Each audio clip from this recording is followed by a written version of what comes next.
Selamat pagi. Uh, Selamat pagi semuanya. Selamat pagi kepada yang terhormat Bapak Kepala Dinas, Bapak Dr. Andes Nur Wahyudi MM, dan kepada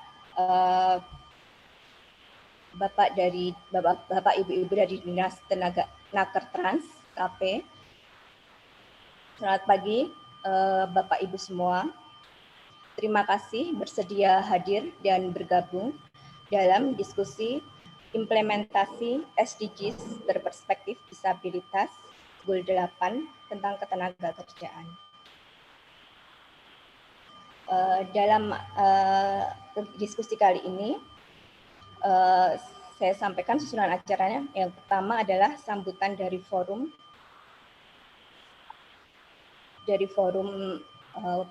penguatan hak penyandang disabilitas. Yang kedua adalah inti diskusi yang nanti akan disampaikan, akan ada dua pembicara. Yang pertama dari forum yang berupa laporan terkait hasil monitoring kemarin, monitoring implementasi SDGs berperspektif disabilitas di Kulon Progo.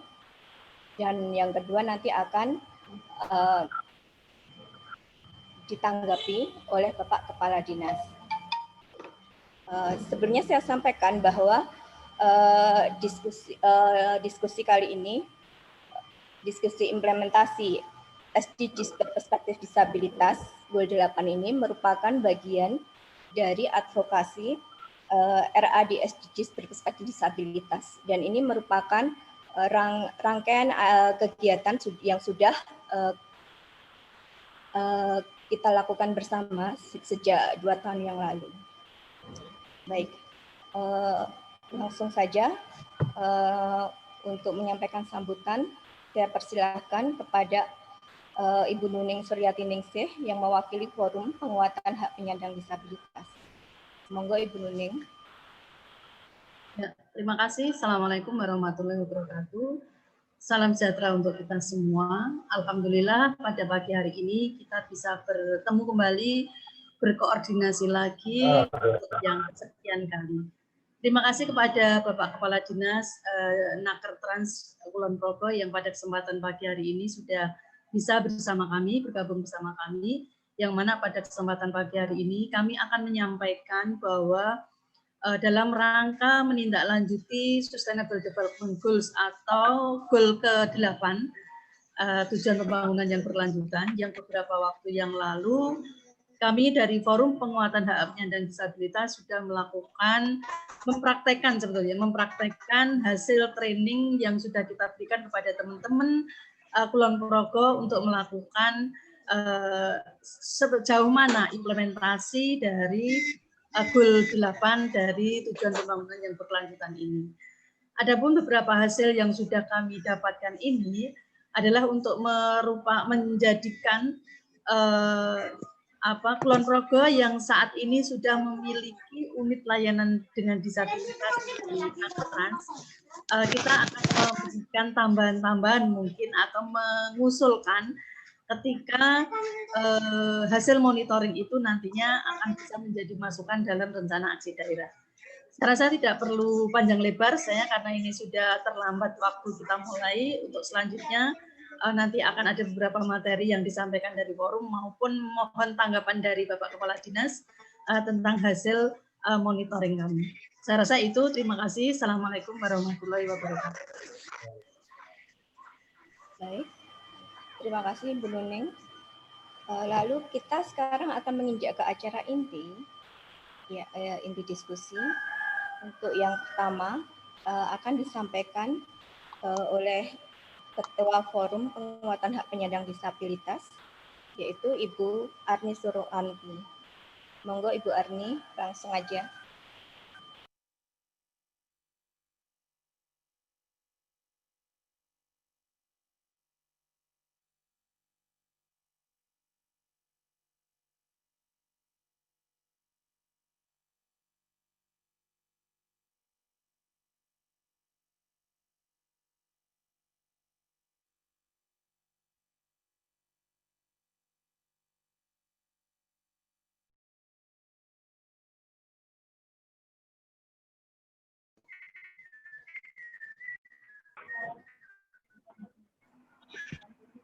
Bismillahirrahmanirrahim. Assalamualaikum warahmatullahi wabarakatuh. Ya. Bapak Kepala Dinas Tenaga Kerja Kulon Progo yang kami hormati, dan teman-teman penyandang disabilitas di Kulon Progo yang berbahagia.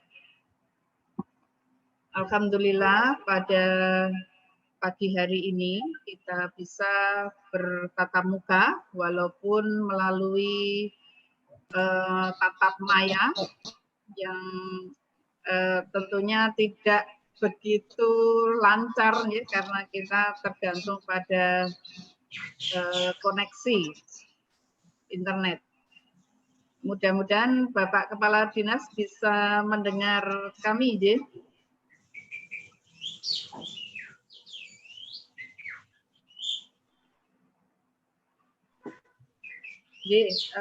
Bapak Kepala Dinas dan teman-teman yang kami hormati, pada kesempatan ini saya selaku wakil dari Forum Penguatan Hak Penyandang Disabilitas ingin menyampaikan berbagai hasil monitoring yang terkait dengan capaian tujuan ke-8 tentang pekerjaan yang layak dan pembangunan ekonomi sebagai implementasi dari tujuan pembangunan yang berkelanjutan atau yang kita sebut dengan SDGs.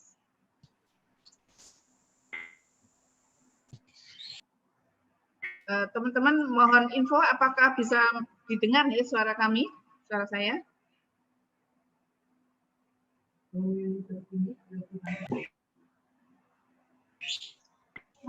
Ya, jadi sebagaimana kita ketahui bahwa konsep pembangunan berkelanjutan atau yang kita sebut dengan Sustainability Development Goals yang merupakan konsep pembangunan yang dicetuskan oleh PBB dan sudah juga diadopsi oleh pemerintah Indonesia, mengakui bahwa ada 17 goals yang perlu dicapai dalam tujuan pembangunan berkelanjutan.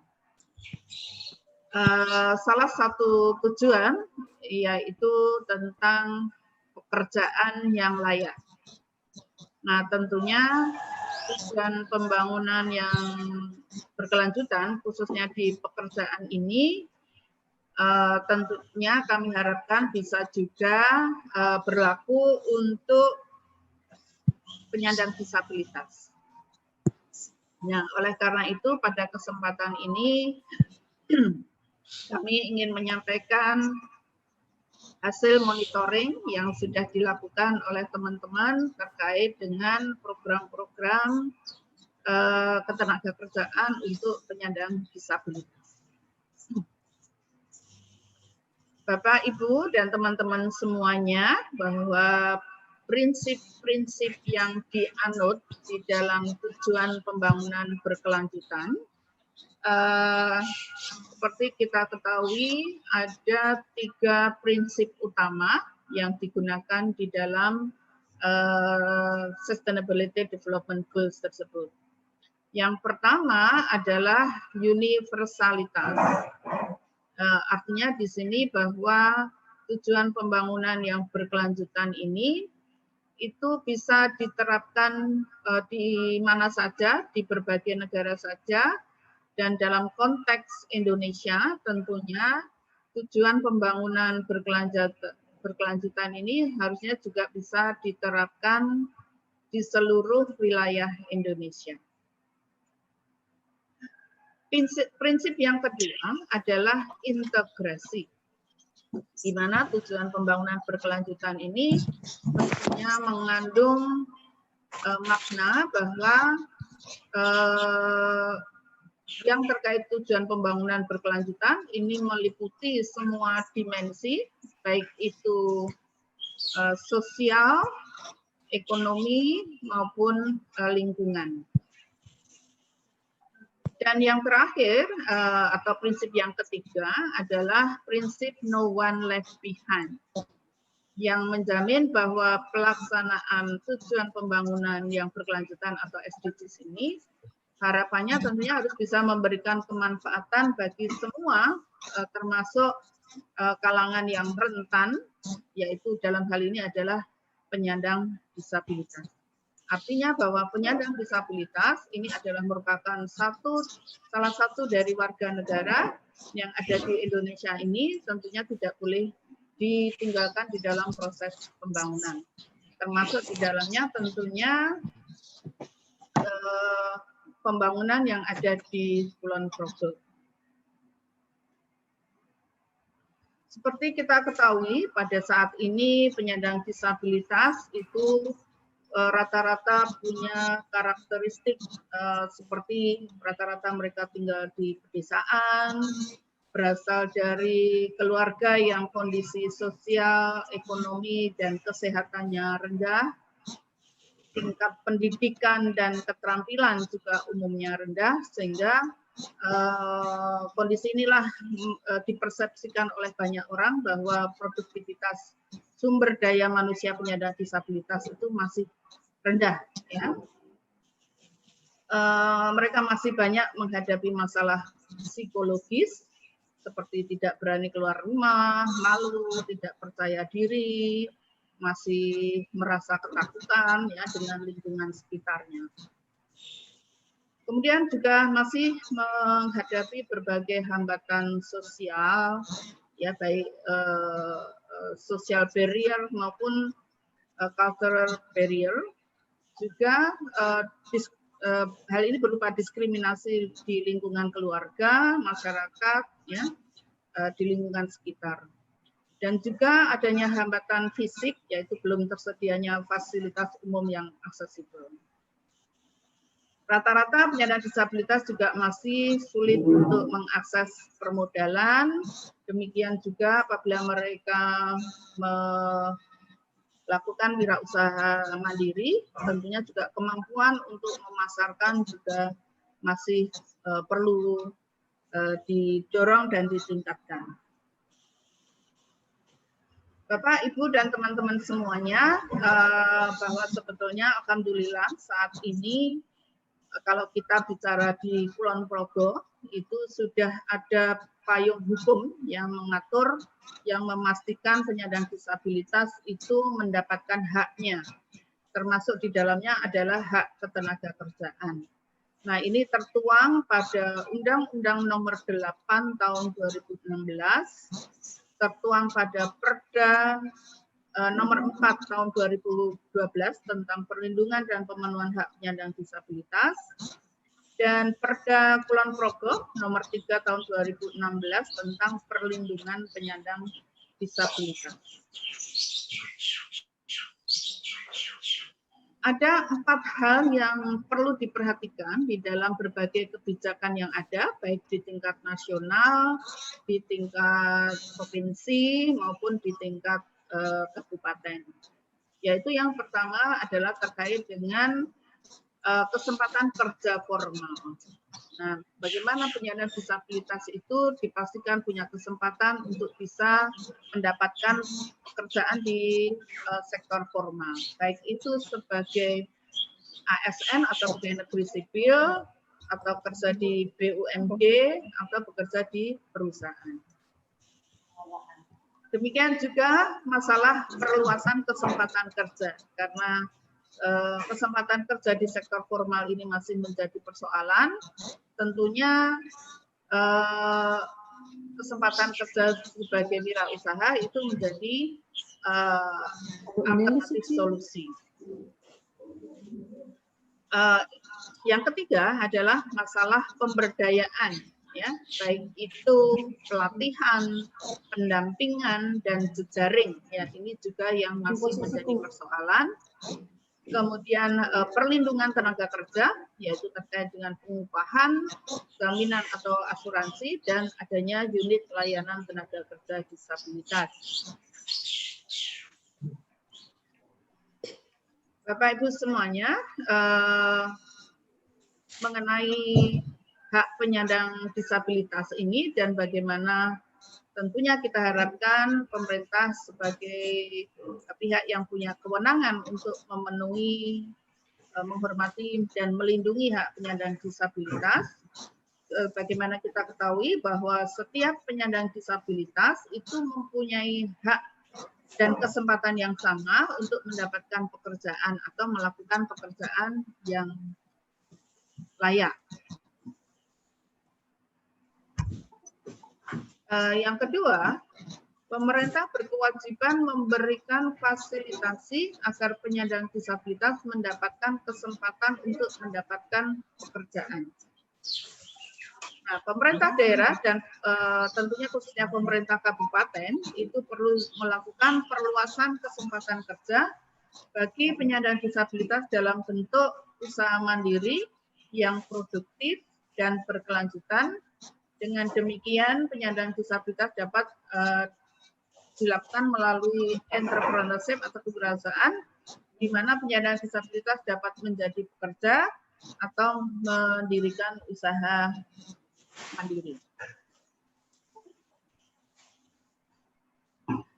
Dari berbagai monitoring yang kita lakukan dengan mewawancara teman-teman disabilitas yang ada di Kulon Progo, dan juga kami mendapatkan berbagai informasi dari beberapa sumber baik di Balai Latihan Kerja ataupun di Dinas Tenaga Kerja sendiri di Kabupaten Kulon Progo. Ada beberapa hal yang masih menjadi tantangan dan ini ingin kami sampaikan kepada Bapak Kepala Dinas untuk nanti mendapatkan tanggapan mengenai berbagai permasalahan ini. Yang pertama yang terkait dengan masalah pelatihan kerja bagi penyandang disabilitas. Dari pelatihan kerja, di sini kami dari hasil monitoring itu kita bisa melihat bahwa kesesuaian pelatihan kerja yang dilakukan ini masih belum mempertimbangkan jenis disabilitas dan tren kebutuhan keahlian di pasar tenaga kerja. Ragam pelatihan kerja yang ditawarkan ini belum mempertimbangkan keberagaman karakteristik penyandang disabilitas yang seperti kita ketahui terdiri dari penyandang disabilitas fisik, mental, intelektual, dan sensorik.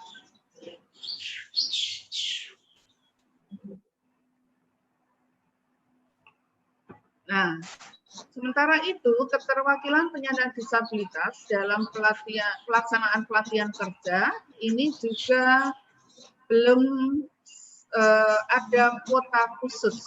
Ya. Belum ada kuota khusus yang memastikan penyandang disabilitas itu mendapatkan kesempatan untuk ikut di dalam pelatihan kerja. Artinya, seperti Balai Latihan Kerja, kami melihat belum ada kuota yang khusus diperuntukkan untuk penyandang disabilitas. Pelatihan yang diberikan juga kami belum melihat adanya pelatihan yang berjenjang, ya, sehingga penyandang disabilitas tidak hanya pelatihan dasar, tapi juga mungkin level menengah sampai dengan tingkat akhir. Nah, ini yang tentunya ingin supaya penyandang disabilitas itu bisa bekerja atau melakukan wirausaha yang mandiri dengan dan bisa bersaing di pasar tenaga kerja, tentunya mereka membutuhkan pelatihan-pelatihan sampai tingkat akhir.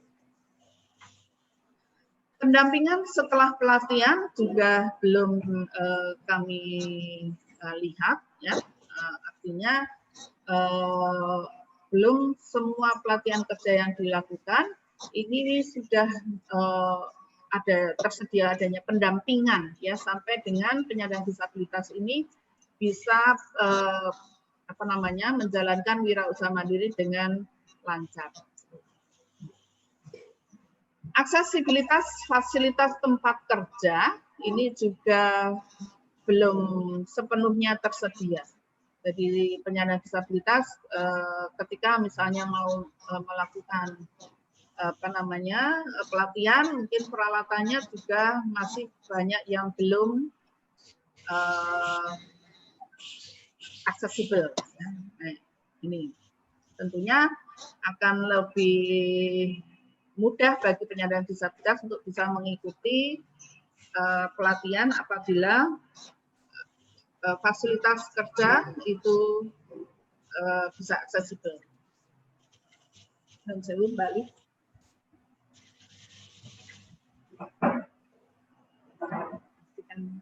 Komunikasi.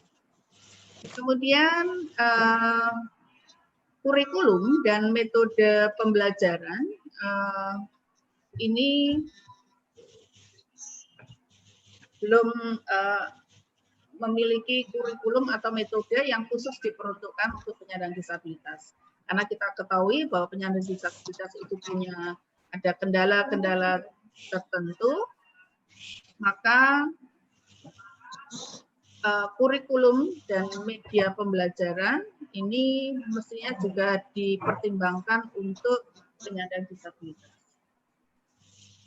Rekrutmen untuk pelatihan kerja bagi penyandang disabilitas ini juga belum ada SOP, ya, belum ada SOP yang baku ya untuk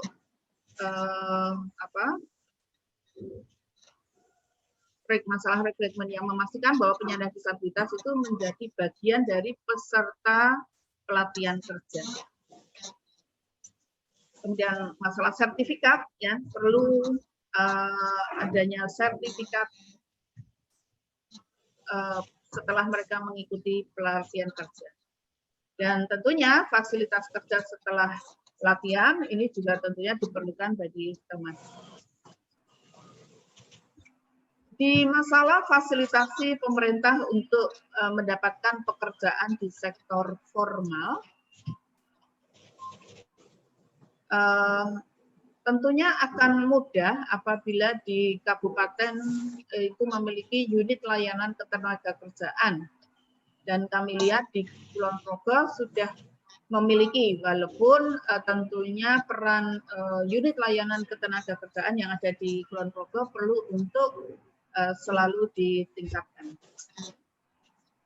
Sistem rekrutmen tenaga kerja disabilitas di lembaga pemerintahan ataupun di swasta ini tentunya juga perlu ada SOP yang jelas.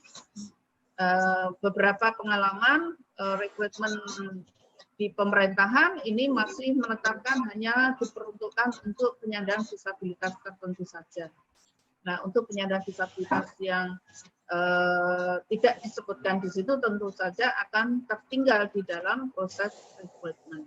Contohnya, pada rekrutmen ASN periode tahun lalu, itu hanya dituliskan bahwa hanya untuk penyandang disabilitas fisik.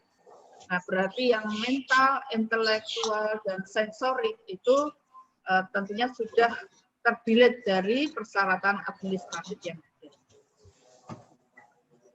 Pemerintah juga perlu menyelenggarakan bursa kerja, walaupun itu sudah dilaksanakan, tapi banyak teman-teman disabilitas yang tidak mengetahui informasi ya, pelaksanaan bursa kerja ini. Ya. Sehingga tentunya ke depan ini perlu untuk sosialisasi tentang penyelenggaraan bursa kerja itu perlu ditingkatkan. Kemudian pemerintah memfasilitasi komunikasi dengan pemberi kerja dalam kaitannya perlindungan, perlakuan, dan kesempatan yang setara dalam lingkungan kerja, termasuk di dalamnya adalah masalah pengupahan. Yang tentunya kita harapkan bahwa pengupahan untuk penyandang disabilitas itu juga sama dengan pengupahan untuk karyawan yang lain yang tidak memiliki hambatan atau tidak mempunyai disabilitas. Sistem informasi ketenagakerjaan ini juga tentunya diperlukan untuk memastikan bahwa informasi kesempatan kerja ini bisa kita peroleh. Nah, ini juga yang belum ada sehingga banyak penyandang disabilitas tidak tahu apabila ada informasi kesempatan kerja. Dan bagaimana memastikan bahwa pemberi kerja dan pencari kerja ini bisa ketemu dalam hal informasi. Dan tentunya karena di dalam undang-undang maupun di Perda itu tidak ada ketentuan kuota 2% bagi penyandang disabilitas untuk bisa bekerja di badan usaha milik daerah. Ini tentunya kita harapkan bahwa pemerintah bisa memastikan kuota itu bisa tercapai. Ya. Dan pemerintah tentunya bisa memfasilitasi komunikasi dengan pemberi kerja untuk menyediakan akomodasi yang layak bagi tenaga kerja disabilitas. Misalnya ya dimaksud dengan akomodasi yang layak di sini adalah misalnya ketika penyandang disabilitas misalnya bekerja menjalankan mesin jahit yang di mana penyandang disabilitas itu pengguna kursi roda, mungkin mesinnya ya mesin jahitnya itu diberi untuk menjalankan mesin itu ditambahkan peralatan sehingga bisa dijalankan dengan tangan. Nah, itu yang dimaksud dengan akomodasi yang layak. Tentunya akomodasi yang layak ini disesuaikan dengan karakteristik jenis disabilitas dari masing-masing penyandang disabilitas. Masalah yang ketiga adalah yang terkait dengan masalah perluasan kesempatan kerja bagi penyandang disabilitas.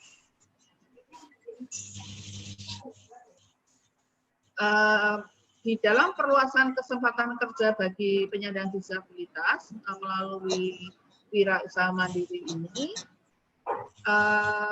rata-rata pelaksanaan pemberdayaan melalui wirausaha mandiri ini masih dilakukan dalam jangka waktu yang pendek. Ya. Biasanya peserta pelatihan itu mendapatkan bantuan peralatan kerja, namun peralatan kerja ini biasanya diberikan dalam bentuk kelompok. Karena penyandang disabilitas ini kan lokasinya seringkali tersebar di beberapa kecamatan, ya. Nah, ini yang kadang-kadang menjadikan kelompok usaha mandiri ini juga tidak bisa berjalan lancar. Ya, karena kesulitan mobilitas dan mobilitas penyandang disabilitas ini seringkali membutuhkan biaya yang cukup mahal. Nah, bagaimana upaya kelompok usaha bersama ini apabila tetap dilakukan, tetapi tentunya kelompok yang dilakukan adalah dalam ruang lingkup skop lokasi yang tidak begitu terpencar jauh antar anggota. Kemudian tentunya pendampingan yang berkelanjutan ini tentunya juga tidak diperlukan, tentunya diperlukan ya, karena selama ini setelah pelatihan diberi modal tidak ada pendampingan pemasaran, tidak ada pendampingan jejaring, pendampingan untuk mendapatkan.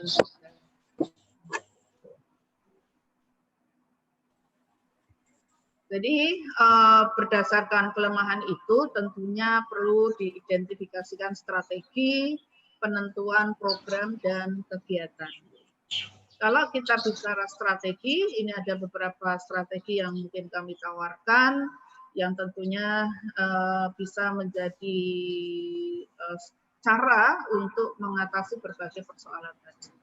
Misalnya pertama adalah memanfaatkan balai latihan kerja untuk peningkatan sumber daya manusia penyandang disabilitas. Yang kedua, perluasan kesempatan kerja melalui koperasi dan pembinaan UMKM yang dilakukan secara inklusif bagi penyandang disabilitas. Jadi tadi tidak hanya kelompoknya itu tidak hanya penyandang disabilitas saja, tetapi dilakukan secara inklusif sehingga kelompok itu bisa dilakukan dalam skop lokasi yang tidak begitu jauh, ya. Dengan juga berkolaborasi dengan non-penyandang disabilitas. Sehingga apabila ada hal-hal yang tidak bisa dilakukan oleh penyandang disabilitas, itu bisa disupport oleh anggota kelompok yang merupakan non-disabilitas. Kemudian pemanfaatan potensi sumber daya lokal ya, kami lihat di Kulon Progo itu ada beberapa sumber daya lokal yang potensi untuk dikembangkan dan bisa dilakukan untuk penyandang disabilitas seperti batik, kuliner, ya, makanan ciri khas Kulon Progo yang itu bisa dikembangkan. Pemerintah juga perlu mengalokasikan anggaran khusus untuk pemberdayaan penyandang disabilitas. Juga perlu adanya pendataan penyandang disabilitas dengan berbagai kompetensinya, sehingga nanti apabila ada kesempatan kerja, maka informasi ini bisa kita sampaikan kepada pemberi kerja, sehingga ketemu ya informasi antara pemberi kerja dan pencari kerja. Nah, untuk adanya dukungan baik pada pemberi kerja, baik di BUMD, perusahaan, ataupun di dinas UMKM, ataupun perbankan, ya tentunya kita perlu melakukan sosialisasi peraturan perundangan khususnya terkait dengan pemenuhan hak ketenagakerjaan bagi penyandang disabilitas. Melaksanakan program promotif pemberian kesempatan kerja dan perluasan kesempatan kerja bagi penyandang disabilitas. Kemudian juga pemberian sistem informasi ketenagakerjaan bagi penyandang disabilitas. Pembinaan terhadap organisasi penyandang disabilitas juga diperlukan karena organisasi penyandang disabilitas itu tentunya juga punya data yang cukup baik tentang keberadaan penyandang disabilitas dan kompetensinya. Dan yang berikutnya adalah melakukan jejaring dan kerjasama dengan BUMD, BUMN, dan perusahaan-perusahaan untuk memberikan kesempatan kerja bagi penyandang disabilitas. Programnya yang mungkin bisa kami tawarkan ada 4 besaran program yang mungkin ini perlu digarisbawahi untuk memastikan penyandang disabilitas itu mendapatkan haknya di bidang ketenagakerjaan. Yaitu yang pertama adalah program dan kegiatan utama untuk pencapaian tujuan peningkatan kualitas sumber daya manusia penyandang disabilitas. Program dan kegiatan utama untuk pencapaian tujuan peningkatan kesempatan kerja bagi penyandang disabilitas. Dan yang ketiga ada program dan kegiatan utama untuk tujuan pencapaian perluasan kesempatan kerja bagi penyandang disabilitas. Dan yang keempat adalah program dan kegiatan utama untuk pencapaian tujuan peningkatan peran berbagai badan hukum, baik BUMN, BUMD, dan perusahaan, dan lembaga-lembaga yang lain dalam memberikan kesempatan kerja bagi penyandang disabilitas. Dan kegiatan tentunya yang kami usulkan adalah kegiatan-kegiatan yang bisa memastikan permasalahan-permasalahan yang kami sampaikan tadi itu bisa mendapatkan solusinya, yaitu terkait dengan pelaksanaan pelatihan kerja bagi penyandang disabilitas, kegiatan-kegiatan yang terkait dengan fasilitasi pemerintah untuk memastikan penyandang disabilitas mendapatkan pekerjaan formal, dan fasilitasi kesempatan kerja bagi penyandang disabilitas dalam perluasan kesempatan kerja, atau dalam hal ini adalah membentuk wirausaha mandiri yang produktif. Demikian Bapak Kepala Dinas yang perlu kami sampaikan. Tentunya harapan kami bahwa persoalan, strategi, usulan program dan kegiatan ini bisa menjadi catatan di Dinas Tenaga Kerja yang ada di Kabupaten Kulon Progo untuk tentunya untuk mendapatkan perhatian, dan ke depan mudah-mudahan hak-hak penyandang disabilitas di dalam ketenagakerjaan ini bisa menjadi lebih baik. Demikian Bapak Kepala Dinas dan teman-teman semua yang bisa kami sampaikan. Nanti setelah Bapak Kepala Dinas menyampaikan sambutannya ataupun konfirmasi atas usulan ini, tentunya nanti diskusi dari teman-teman sangat kami harapkan. Demikian kami kembalikan kepada Mbak Dwi Suka selaku moderator diskusi pada pagi hari ini. Oke. Terima kasih Bu Arni atas pemaparannya terkait hasil monitoring yang kemarin dilakukan oleh teman-teman disabilitas di Kulon Progo terkait implementasi SDGs goal ke-8 tentang ketenagakerjaan. Di mana ada poin pentingnya di sini adalah tentang permasalahan ketenagaan disabilitas, yaitu antara lain dalam pelatihan kerjanya, tentang bagaimana saat tenaga disabilitas itu mendapatkan pekerjaan formal, dan serta tentang perluasan kesempatan kerja. Tadi juga disampaikan tentang strategi yang perlu untuk dilakukan. Baik, selanjutnya untuk menanggapi hasil dari laporan monitoring yang dilakukan oleh teman-teman yang tadi sudah disampaikan oleh Ibu Arni, kami undang kepada Bapak Kepala Dinas Tenaga Kerja Kabupaten Kulon Progo, Bapak Dr. Andes Nurwahyudi MM, untuk menyampaikan tanggapannya. Monggo Bapak, kami persilahkan.